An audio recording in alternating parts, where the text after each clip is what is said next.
of human excellence.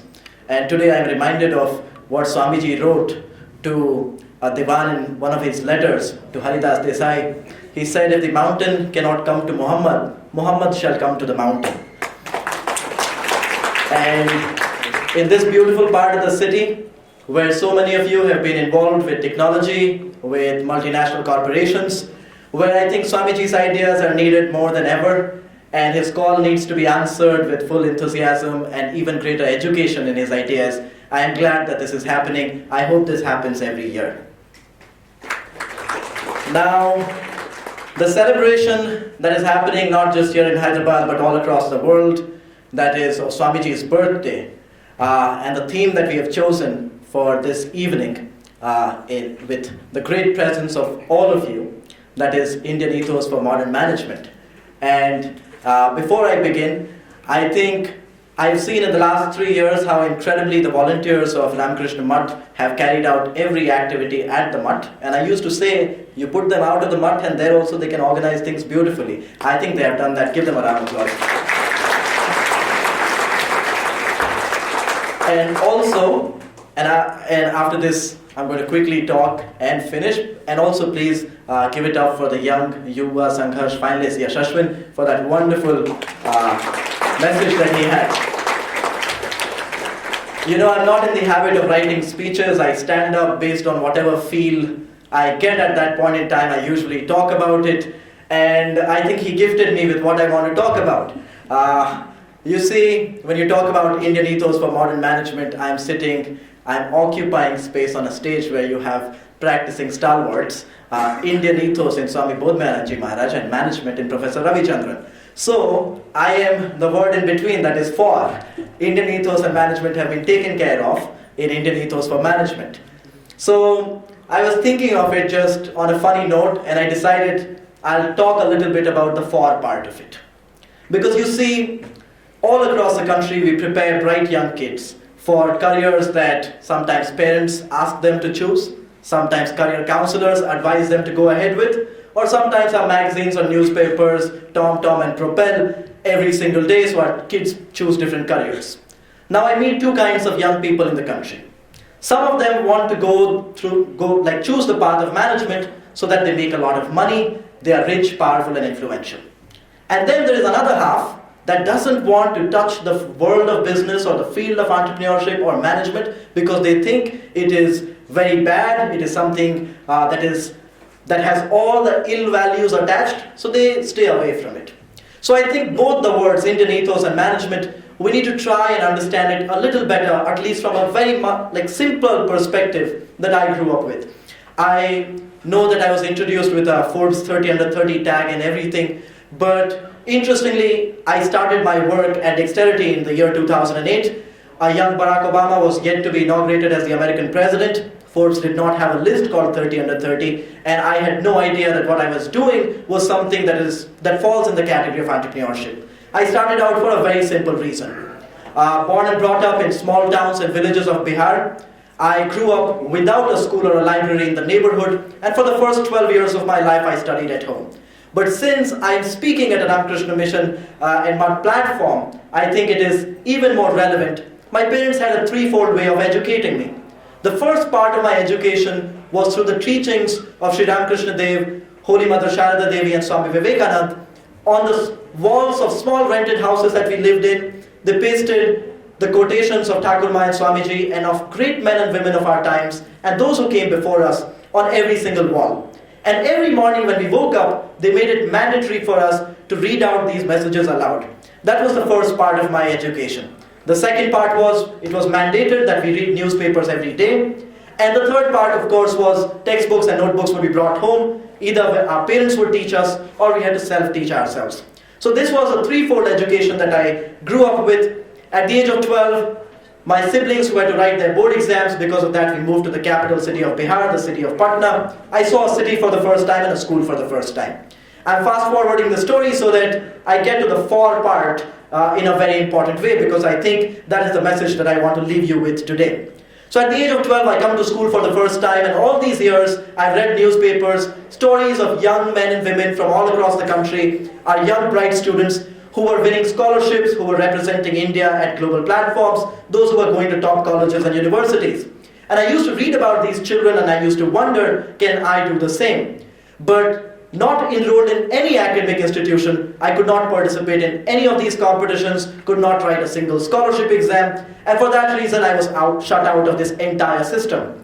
So at the age of 12, I come to school and the first thing that I do is, all these years I used to note down whatever opportunities there were, the month in which the opportunities used to take place, and who can participate.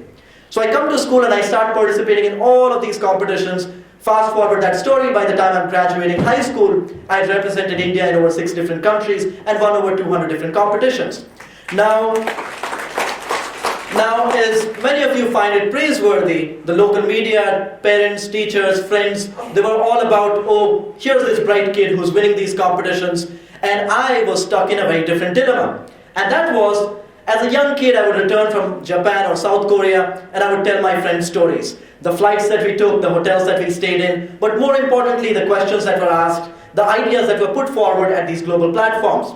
And I saw, many a times, my friends knew answers to questions that everybody missed at a global platform. Many a times, my friends who came from small districts and small villages of Bihar and sat in the classroom right next to me in the city of Patna, they had brighter ideas than any idea put forward at a global platform. And I started thinking that why my friends who are as smart or even smarter, who are as hardworking, who have great ideas, why are they not at these global platforms? And trying to answer that question, I founded an organization called Dexterity with a very simple idea. That if there is an opportunity that is specially designed for our middle school and high school children, they should be the first ones to know about it. Now some of you might think that why is that important? There is something called the NASA Space Settlement Contest. The young people who win this competition are celebrated as the next Einsteins and Newtons and Teslas. But the total number of entries that NASA has ever received for this competition is 952 from all across the world. That is barely 4 kids from like every country across the world. There are probably more kids participating in the Yuva Sangharsh competition. So it is clearly about, it is not how talented our kids are, it is about whether or not they know about these opportunities. So Dexterity had a twofold idea. One, that if there is an opportunity, especially for our children, they should get it. The second idea was simple as well. At these global platforms where we would talk about poverty and conflict and development and struggles of young people from all across the world, or societies and communities across the world, I would a lot of times find other people at these platforms. They did not come from a background like mine. They came from world schools and international schools that are on the outskirts of our major cities, that sometimes cost 3 times or 4 times the salary of even an average middle-class Indian father or mother. And I wondered if a child somewhere in this country who has actually seen her mother go an hour and a half to fetch water, will her ideas on water conservation or installing push-button taps in schools come with more lived experiences, creative solutions, firmer convictions? Will that translate into more action locally and globally? Or will it just be kids sitting in random parks trying to imagine? I'm all for it, but I felt it was important that we build leaders where we need them the most and have them the least, because we cannot continue to parachute solutions. And for that reason, I founded Dexterity. That is the work we've been doing for the last 12 years. Instead of calling ourselves an educational organization that also looks at leadership, right from 2008, we've been talking about one simple thing. Our mission statement says, we are on a mission to power the next generation of leaders through educational opportunities. And that idea of leadership, we define it very simply. It is unfortunate that many a times in our country, we limit leadership to positions. As Sir was rightly pointing out, titles, the Queen and the King, they all go in the same box. Unfortunately, when we talk about leadership in the country, we limit it to prime ministership, presidency, leadership of big major corporations, and immediately we exclude that girl child somewhere in a government school in Telangana tomorrow who will wait after school to help another girl child with 2 math problems. That child is a leader as well. We exclude a child who doesn't know very good English or very good Hindi, but knows limited Kannada or Gujarati or Telugu, and writes an application for an old mother to get a widow pension card. That child is a leader as well. And we need to fundamentally understand words better, redefine them, find their depth. Only then we can hone people who are actually leaders. And this is something that needs to start at a very young age. So that is the reason why Dexterity does that. But we also understand that leadership is not just synonymous to political leadership or bad leadership. Leadership is needed in art, in music, in sciences, in architecture and whatnot. So that is largely the work that Dexterity does. You see it. It was not the quest of becoming a CEO or landing on a list or getting invited by a president that got me started in the first place. It was a very simple idea that my friends should also have access to the same platforms, and then that we need to build leaders in those parts of India that needs leadership the most, instead of just parachuting solutions. Now, having given you a little bit of background of those of you who might just have been thinking, what does this kid actually do? That is what I do full time. That is what I've been doing for the past 12 years. I started at the age of 16, around 28 now. In the meanwhile, I got a full scholarship to study in the US and all of that, but that is secondary detail. So the reason why we are having this conversation, the two parts of it. The reason why I mentioned this story is, many of us see management as something that is just limited to corporate boardrooms as we see them. Management is important. We run a platform, it's a residential program over the summer, because we feel that school has taken our children, it has taken the morning of our children, and coaching institutes have taken the evenings of our children. So we've taken summer break and winter break. Over summer break, we bring in bright young kids from all across this country into a residential program. It's called the Dexterity School of Leadership and Entrepreneurship, where we hope to build and nurture next generation problem solvers and leaders. When we talk about entrepreneurship, we tell our children three things. The first thing is, money is not a bad thing. Second thing we teach them is, business is a good thing. And the third thing we tell them is, even change needs a business model. One of the other things we tell them is that if you're creating value, because again there are other people who think, okay, I'm doing something that is just seva, how will I sustain it? The thing is, if you're creating value, somebody will pay for it. It will take care of itself. If Cinepolis is giving you entertainment value, you give them financial value. If a school or coaching institute is giving you knowledge value, you pay them in cash, whatever it is. So the simple idea is that businesses can be at the forefront of change, and that management, again, is not just limited to business. If all of us love our communities dearly, if we love our family dearly, if we love this country, and if we want to lift humanity up, management can be one of the greater ways of doing it. Very few of us see or reflect on the fact how printing press changed the world. We do not see car as a symbol of social transformation or social change. We love Bill Gates because he founded something called the Gates Foundation, and we forget that Microsoft also expanded human productivity and just the global economy by several $1 trillion by adding value to human lives. So the thing is, change can be great. You can be a technology enthusiast somewhere sitting in this country or in any part of the world, and you can build the next healthcare company that makes sure that people live better. You can build the next education technology company that either flips a classroom or invents a new one. You can build new gadgets and technologies, or sometimes just new models that enable us to lift more people up. So that is the reason why limiting management to something that is just an idea either of money or something that is bad, that needs to stop. Someone, as Warren Buffett rightly said one time, that money is a good way to keep score. And of course, it can keep the lights on. But my first request will be to begin to see how everything from a paperweight to a paperclip to the printing press to the printer or scanner that we have in our office rooms, how each one of those products have fundamentally changed the world, and how the world needs more of it. But more importantly, there is something else we need to focus on. And there we come to the Indian ethos. Now you see, when we have a conversation about Indian ethos, it is very easy to grasp Indian ethos by bashing others. It is very easy to do that. And there is a problem with that. If the presence of a Pakistan makes you more Indian, there is a problem. If the presence of the Western world makes you a more rooted in Indian ideas, there is a problem. It needs to be deep love that you realize within. Deep love that makes you more Indian every single day, and a deep calling that you're willing to address. We don't need a bad student in order to be a good student. We need to be a good student to address a larger calling, a larger duty that we must follow. We don't need a rogue nation in order to be a better nation. We don't need an evil company in order to be a more human company. And that is something that our Indian ethos, in the first place, it should place us at the right position. Many of us complain that we've forgotten our Indian ethos. There exists no other country in this world that derives its national motto from the Mundaka Upanishad.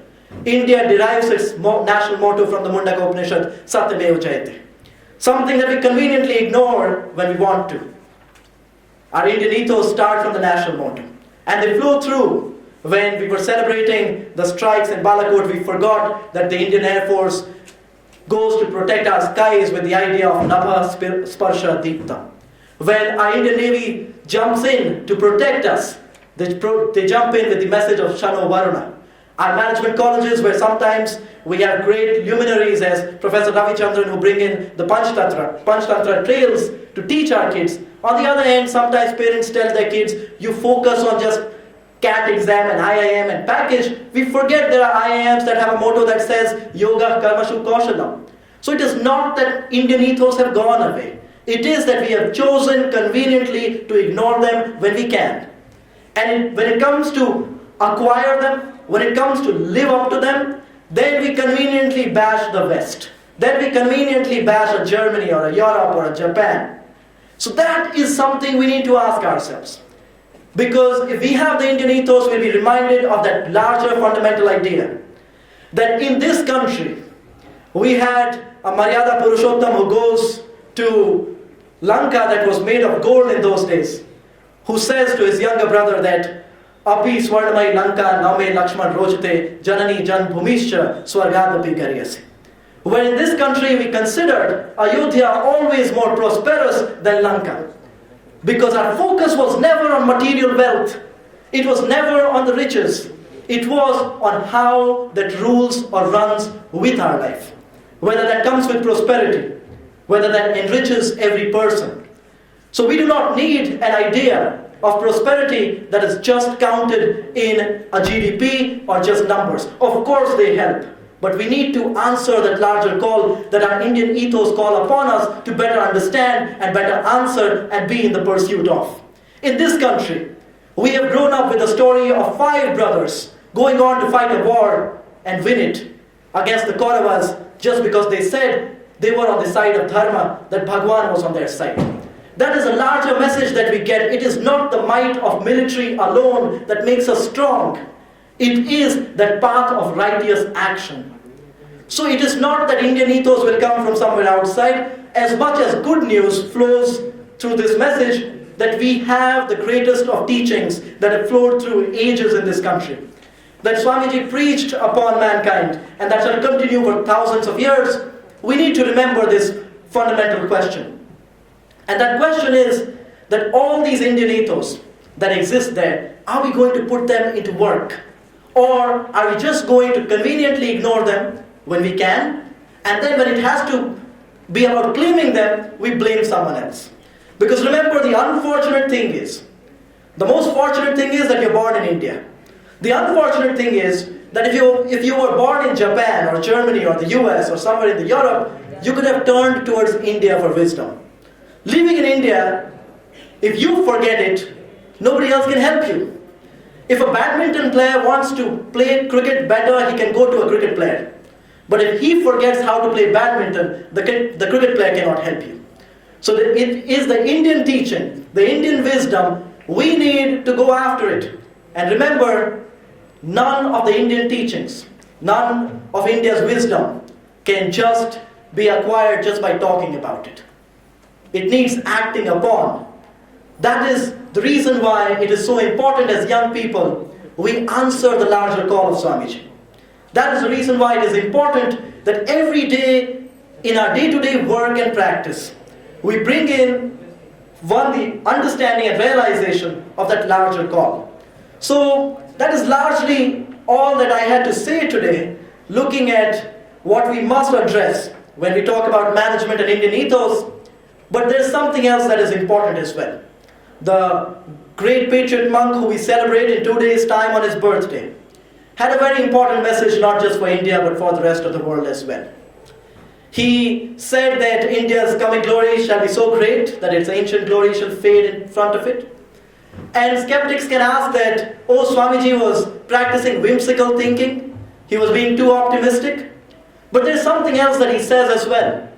He says that my faith lies in the younger generation, the modern generation. Out of them will come my workers, they will work out this whole problem like lions.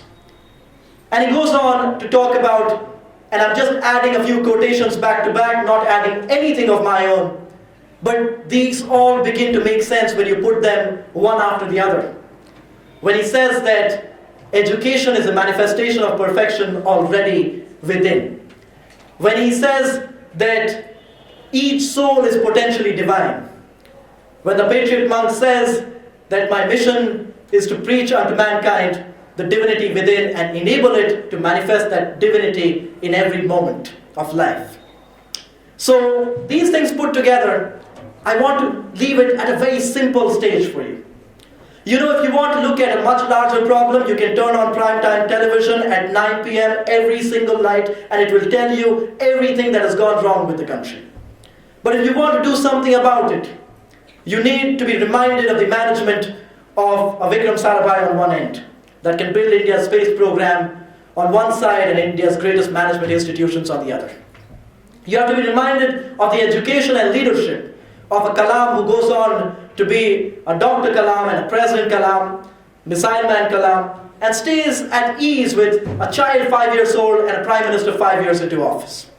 You need to be reminded of the management of an E. Sridharan, who ranging from fixing Pamban at the age of 30, connecting Rameshwaram to mainland India, to building the Konkan railways or the Delhi metro, and finally a book is written on his life and he's called the Karma Yogi as opposed to the Metro Man. These are endless stories and I have limited time.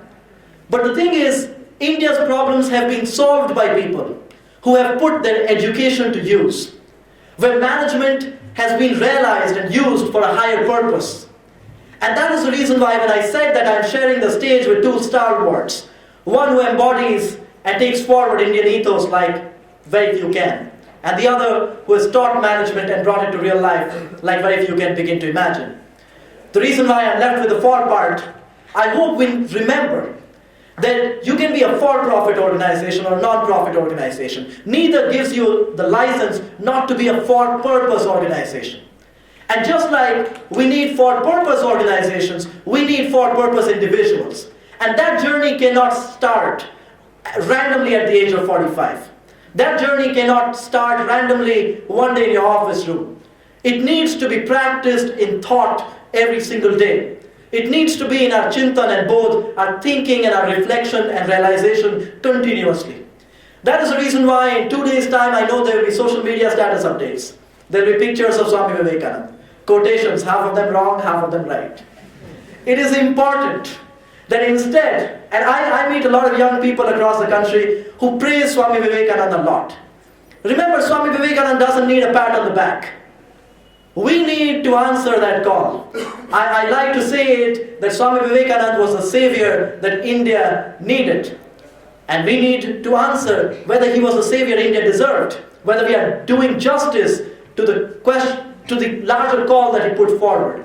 So that is the reason why, as young and old, we need to bring everyday problems to our tables as well.